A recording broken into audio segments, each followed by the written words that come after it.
Hi everyone, this is Rose from BitPOS, and sa video na ito, I am going to show you how our billiard boom system with the power controller integration works in a billiard type of business. So before I start, I'm going to introduce the devices that I'll be using in this video.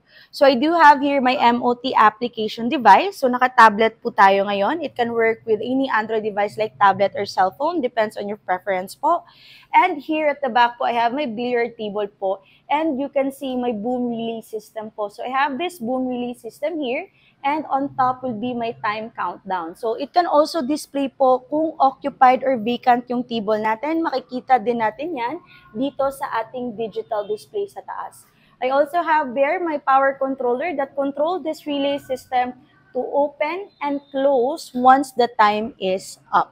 So automatically po, if we're going to create a scenario here, kung may maglalaro, say for example, I have my two colleagues here. So magsa-start po tayo etong relay system natin using my MOT application po.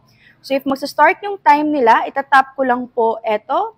Once I tap OK, so this is for an hour, automatically po nakikita nyo po, tumataas po siya. Ayan. So the moment na tumaas siya, they can now play. And you can see that there is a countdown on top kung saan meron po tayong minutes as well as meron din po tayong seconds countdown. So of course, you can see that the seconds countdown is color green while yung minute countdown naman natin is color blue. And here in our MOT application po, we will be able to see na meron din tong occupied table. So you can actually see the number of tables that is being displayed here. So, for example, if you wanted to check how many minutes left, ayan po, nakikita din to sa ating MOT application po. So, tap ko lang po yung tables natin. So, say for example, etong countdown na nangyayari ngayon, I wanted to remove this countdown po. Automatically po, pag i-remove natin, let's say tapos na yung time nila, so I wanted to remove it, automatically, nag-change yung digital display natin sa taas, naging pink and 00. And here, you can also see po na hindi na sila makakapaglaro because yung relay natin ay kina-cover niya yung ating billiard table. So this one provides security for business owners, especially kasi service yung mga billiard type of businesses.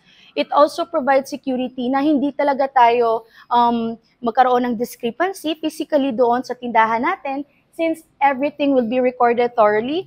And of course, using our MOT application, it provides a thorough and comprehensive reports in our back office. So this is cloud-based. It means that you may access your data outside the store location para makita natin how many users or ilang beses in an hour natin nagagamit or merong gumagamit ng ating mga billiard halls.